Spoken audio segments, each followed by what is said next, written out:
Nice morning here in Montana, so I thought I'd do a quick video on the interior of my M998. So as you can see, I have the driver's side doors off, and this will give us good light inside so we can take a look around.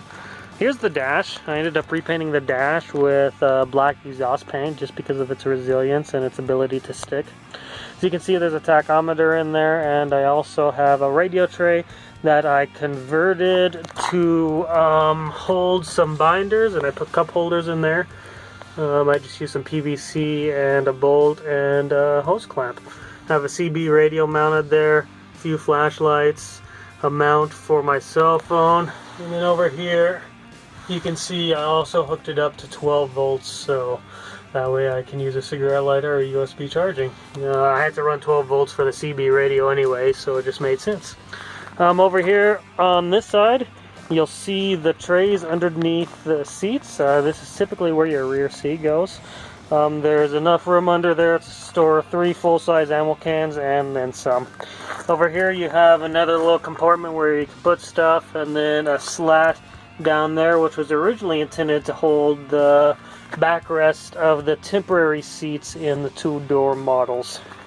Here you have a little bit of room underneath the driver's seat. There's a nice cubby hole there where you can put, that's usually where I put my gloves actually. And then over on this side, some models have a fire extinguisher next to the seat. This one I store a clipboard there. So walking over to the other side here, you'll take a look at the battery box. I'll need to open the doors. Here's the passenger side. I have another cup holder hanging there, and then you have the battery box here. 2 nice batteries, and of course I have my relays. That first one is the 12 volt relay right there, and that goes to the 12 volt systems and CB radios and such. And then that one, that's 24 volt resettable waterproof relay, and that's for the light bar and the additional 24 volt units I put on this vehicle. That way I can disengage those if they stop functioning or interfere with the functionality of the vehicle, because when it comes down to it, I want the vehicle to run more than I want the lights to work. There I have a first aid kit and a jumper cable, and of course on each side I ended up buying a few of these on eBay. They're rifle mounts, and that way I can have a nice place for me and the passengers to put our rifles when we go hunting. Over here on this side you'll see a pretty similar setup. Got the cubby holes underneath the seat because of the battery box. You have a wall there, and then of course that's where your front seat slides back to. Same setup on this side, and if you notice, there's a couple of ammo boxes here. They're actually called ammo crates. See on the side there, and that's who makes them, and they're pretty versatile. They have an O-ring seal, completely waterproof, and they're lockable.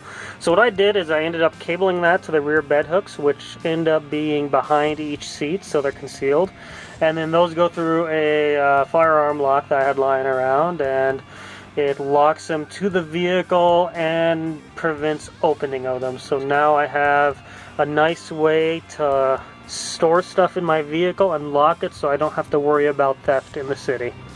So judging by the space there, it looks like you can fit probably 2 more stacks of these, and then because of the room on either side, you have the ability for your passengers to set things on the console, firearms, pop, whatever. So fire extinguisher. I hope you enjoyed watching, and thank you for watching. If you have any questions, please let me know. Feel free to leave them in the comments section below, and have a wonderful day.